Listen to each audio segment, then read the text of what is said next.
Welcome back to my KEEPUP channel. Boris Johnson sensationally quits as an MP after Partygate probe rules he did mislead Parliament. Ex-PM lambasts kangaroo court of Remainers who have forced him out, saying he is very sad to be leaving Parliament for now. Boris Johnson has sensationally quit Parliament, saying he was forced out in a political witch hunt over Partygate. In an angry late-night statement, the former Prime Minister said he was standing down as an MP with immediate effect. His departure stunned Rishi Sunak, and there was dismay in Number 10 at the prospect of a fresh round of Tory bloodletting. Mr. Johnson's decision to go comes 3.5 years after he won a landslide election victory and will raise fresh doubts about whether the Conservatives can hang on to power at next year's election.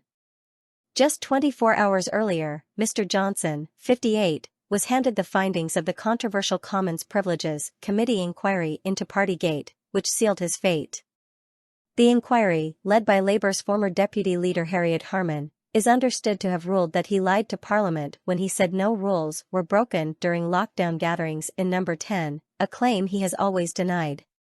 The committee is thought to have advised that he should be suspended for at least 10 days, triggering a by-election in his West London constituency. Mr. Johnson said last night he was the victim of a witch hunt by forces seeking revenge for Brexit. He said the 14-month inquiry had not produced a shred of evidence that he lied to Parliament about lockdown gatherings in Number 10. And he accused Ms. Harman's committee of setting out to destroy him. "I did not lie, and I believe that in their hearts the committee know it," he said. "Their purpose from the beginning has been to find me guilty, regardless of the facts." This is the very definition of a kangaroo court. Mr. Johnson's decision to go came just hours after his close ally Nadine Dorries quit when she was blocked from receiving a peerage in his resignation honours. Their departures mean the PM faces a difficult double by-election. And Tory whips were last night on red alert for the possibility of more resignations among Mr. Johnson's supporters. In a 1,000-word resignation statement, Mr. Johnson took a swipe at Mr. Sunak, who lies accused of wanting to destroy his predecessor. He said the Tory majority he won in 2019 was clearly at risk under his successor. Mr. Johnson urged the PM to adopt a pro-growth agenda, including tax cuts to boost the economy.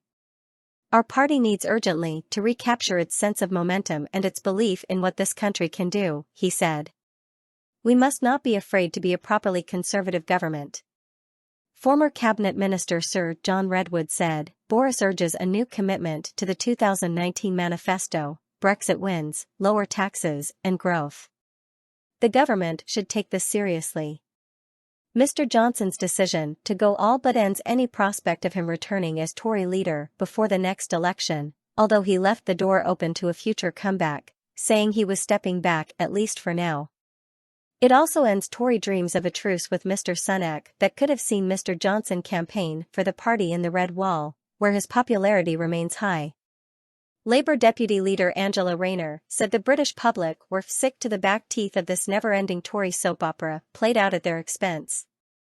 Allies last night warned that Mr. Sunak faces the renewed threat of a Tory civil war. One former cabinet loyalist said there would be hell to pay over Mr. Johnson's treatment. Tory MP Michael Fabricant condemned the disgraceful treatment of a political leader who has made world history. And Sir James Duddridge hinted that Mr. Johnson would one day return, saying, "History will recognise the great work Boris did on Brexit, Ukraine and COVID. He is a titan amongst minnows." This is the conclusion of a chapter, not the end of the book. We will hear more about Boris over the coming days, months and years. In a message on a Tory WhatsApp group, Andrea Jenkins declared the blob has won, and appeared to lay the blame at Mr. Sunak's door, saying, "Well done, Rishi, for starting this nonsense." Tory sources had indicated they would not ask Conservative MPs to block any punishment recommended by the Privileges Committee. With no legal recourse to challenge its findings, Mr. Johnson felt he had no choice but to go. The former PM said his removal set a dangerous and unsettling precedent. "It is very sad to be leaving Parliament, at least for now, but above all I am bewildered and appalled that I can be forced out, anti-democratically," by a committee chaired and managed by Harriet Harman, with such egregious bias, he said. Tory whips were last night mobilizing to calm Mr. Johnson's supporters and prevent a mutiny. Mr. Sunak now faces the prospect of fighting two potentially destabilizing by-elections. Labour sources have predicted the party will win big in Mr. Johnson's Uxbridge and South Ruislip seat, where the former PM had a majority of just over 7,000. Richard Mills, chairman of the Uxbridge and South Ruislip Conservative Association, said Mr. Johnson had been an outstanding advocate for the community contrary to external perception. Expressions of anger and shock at the nature of Mr. Johnson's exit, as well as emotional tributes to his charisma and his political achievements, dominated the social media feeds of pro-Boris MPs, peers and campaigners last night. Peter Credas, a Tory donor and the brains behind efforts to restore Mr. Johnson to number 10, said, "Parliament just put two fingers up to the British electorate and said we don't care who you voted for or the manifesto, we are in charge, and we will do what we want." Parliament have forced out a democratically elected PM and MP and his manifesto. Democracy is dead. Former Tory MEP David Campbell Bannerman blamed a kangaroo court under Harriet Harman, adding, "Expect more by-elections." Mr. Fabricant, awarded a knighthood on Mr. Johnson's honours list yesterday, criticized the disgraceful treatment of a political leader who has made world history by achieving Brexit and leading the Conservatives to a landslide general election victory. Emotions were running high when Christian Wakeford, the MP for Bury South who crossed the floor to join Labour in 2022, wrote that Mr. Johnson would not be missed much. Tory MP Mark Jenkinson hit back, "You literally owe your seat to him, you traitorous twerp." Mr. Johnson's shock resignation came on the day his honours list was finally released. He rewarded key allies, handing Jacob Rees-Mogg a knighthood and making Priti Patel a dame. After months of wrangling, Downing Street finally approved the recommendations made by the former Prime Minister, who left office last September. In common with other former Prime Ministers, Mr. Johnson used the 45-strong list to reward key political allies, including a string of serving MPs.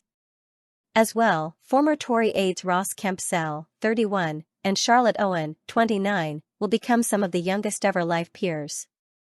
As well as Mr. Rees-Mogg, fellow loyal MPs Connor Burns, Simon Clarke and Mr. Fabricant, and former Tory chairman Ben Elliott, all received knighthoods. Mr. Johnson led the Conservatives to a landslide election victory in 2019 but was given a fixed penalty notice over Downing Street lockdown parties and then forced out by his own MPs after 3 years in office, following a string of scandals. Dame Priti Patel, who served under Boris Johnson as Home Secretary and was nominated in the former Prime Minister's long-awaited resignation honours list, tweeted a message of support for Mr. Johnson on Friday evening, describing him as a political titan. "Boris is a political titan whose legacy will stand the test of time." Tory MP for Morley and Outwood, Dame Andrea Jenkins, who was revealed on Friday to have been nominated for the honour by Boris Johnson, has said she will not resign in the wake of the former Prime Minister's resignation. "It's a great honour to serve my constituents and our great country. The unjust events and at Boris Johnson resignation tonight has made me more determined to stand up to the blob wherever they reside." But Liberal Democrat Deputy Leader Daisy Cooper MP said, "Good riddance." In a rallying call to his followers, Boris Johnson used his resignation statement to deliver a stinging attack on Rishi Sunak's government. "When I left office last year, the government was only a handful of points behind in the polls. That gap has now massively widened," he said. Just a few years after winning the biggest majority in almost half a century, that majority is now clearly at risk. Our party needs urgently to recapture its sense of momentum and its belief in what this country can do. We need to show how we are making the most of Brexit, and we need in the next months to be setting out a pro-growth and pro-investment agenda.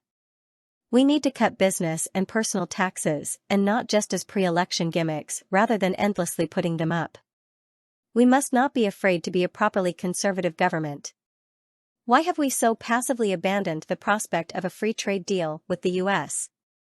Why have we junked measures to help people into housing, or to scrap EU directives, or to promote animal welfare? We need to deliver on the 2019 manifesto, which was endorsed by 14 million people. We should remember that more than 17 million voted for Brexit. The shock announcement came just hours after Hughie's close ally Nadine Dorries also quits her seat. The ex-Tory minister, a close ally of Boris Johnson, has represented the long-standing Tory seat of Mid-Bedfordshire since 2005. She had been linked with a seat in the House of Lords in Boris Johnson's resignation honours list, but her appointment is believed to have been blocked by officials. Downing Street denied blocking the appointments, but there was fury among supporters of Mr. Johnson. In a reference to Mrs. Dorries' upbringing, one said, "The posh Oxbridge boys in Number 10 and the House of Lords Appointments Commission, Hollock, have made sure a girl born on one of the poorest streets in Liverpool did not get to the House of Lords." One Whitehall source said Hollock, which vets the appointment of peers, was concerned about the precedent that would be set by allowing MPs to join the Lords mid-term. But an ally of Mr. Johnson said, "This is Rishi's revenge. It's war now."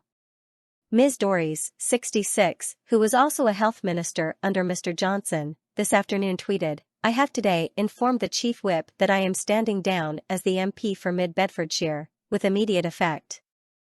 The Times earlier reported Ms. Dorries, as well as Sir Alok Sharma, president of the COP26 Climate Summit in Glasgow, were struck from Mr. Johnson's trimmed-down honours list to avoid potentially damaging by-elections as they would have stood down to take the peerages. Tory High Command is said to have feared the prospect of a difficult double by-election if Mrs. Dorries and Sir Alok were allowed to go to the Lords. And shortly afterwards a number of senior officials who were implicated in the Partygate scandal have been nominated in Boris Johnson's resignation honours list. Labour Deputy Leader Angela Rayner said it was sickening that those who held boozy lockdown bashes during the pandemic in Downing Street had been recognised by the former Prime Minister. Martin Reynolds, formerly Mr. Johnson's principal private secretary in Number 10, has been nominated for a peerage. He has admitted emailing Downing Street staff to invite them to come for drinks in the Number 10 garden to make the most of this lovely weather on May 20, 2020.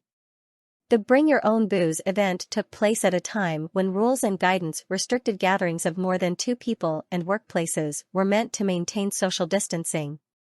In his evidence to the Commons Privileges Committee investigation into whether Mr. Johnson misled MPs over his response to the scandal, Mr. Reynolds admitted the wording, which he has said he signed off but did not draft, had been totally inappropriate. Mr. Johnson returned to Parliament in 2015, having previously represented Henley in the Commons between 2001 and 2008 and serving 2 terms as Mayor of London. He was promoted to Foreign Secretary by Theresa May when she took over from David Cameron, but he later resigned over her Brexit policy. He succeeded her as Prime Minister in 2019 and would go on to secure a landslide victory at that year's snap winter general election. He announced his resignation from Number 10 in July 2022 after he lost the support of his party over his handling of sexual assault allegations against former Deputy Chief Whip Chris Pincher. In his statement on Friday, in which he appeared to leave the door open for a return to Westminster, Mr. Johnson was critical of Mr. Sunak's administration, questioning the decision to increase taxes and abandoning the prospect of a free trade deal with the US. Mr. Johnson held his Uxbridge seat with a majority of 7,200 votes at the 2019 contest, with Labour his closest rival. The by-election is likely to be tricky for Mr. Sunak's party, with Labour more than 10 points ahead of the Tories in most opinion polls. Polling released by Savanta suggested Sir Keir Starmer's outfit currently holds a 14-point lead over the Tories in Mr. Johnson's former West London constituency. Mr. Johnson led the Conservatives to a landslide election victory in 2019 but was given a fixed penalty notice over Downing Street lockdown parties and then forced out by his own MPs after 3 years in office, following a string of scandals. He resigned in July 2022 and his final speech in Downing Street appeared to hint at a comeback, including a reference to Cincinnatus, who was recalled from his farm to save ancient Rome from crisis. Just months later, he emerged as an early front-runner to be the next Prime Minister.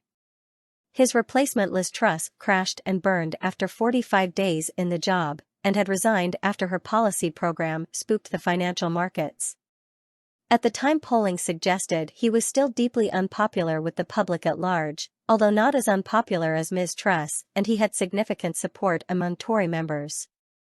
Mr. Johnson largely kept a low profile following his resignation, apart from a tribute to the late Queen and continuing his steadfast support for Ukraine until in March, he found his political future was in the hands of the Privileges Committee. He faced a grilling which lasted more than 3 hours from the committee, where he insisted he did not lie to the House over his reassurances about COVID guidance being followed in Downing Street during the pandemic. He told the panel it would have been utterly insane for him to have misled Parliament. But even before becoming Prime Minister, he had been accused of racism and homophobia, as well as multiple affairs, and was forced to apologise to Parliament for failing to properly declare outside earnings totalling more than £50,000 on several occasions.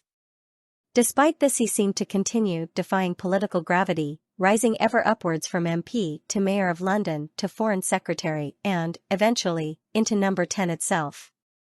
He even built up a reputation for being able to win in unexpected places, starting with his bid for the London mayoralty in 2008. Although not quite the Labour stronghold it is now, the capital was still a daunting prospect for a Conservative after 2 terms of Red Ken Livingstone, but Mr. Johnson managed not only to win but then retain the mayoralty in 2012. And then, in December 2019, his promise to get Brexit done saw him lead the Conservatives to a landslide victory, picking up swathes of traditionally Labour territory. But even with his majority, Mr. Johnson was confronted by significant challenges. He did manage to secure a Brexit deal, but his decision to reopen the question of the Northern Ireland Protocol suggested Brexit was not done, while also opening him to accusations he was reneging on an agreement with the UK's international partners. Then came the pandemic, derailing many of his plans to level up the country and seeing him admitted to an intensive care unit as he was struck down with COVID. MPs became rebellious as he broke manifesto pledges on tax rises, U-turned on social care, backtracked on rail promises, and continued to impose COVID restrictions that some felt draconian. And still scandal dogged him. Just as he appeared unassailable leading in the polls, presiding over a successful COP26 and a triumphant Tory conference, it all started to fall apart. First came the Owen Paterson affair and then the revelations of Partygate that saw him become the first Prime Minister to receive a criminal penalty while in office, before finally the Chris Pincher scandal brought an avalanche of ministerial resignations and his exit from Downing Street. Source: dailymail.co.uk. Please like, share, and subscribe. Thank you for watching.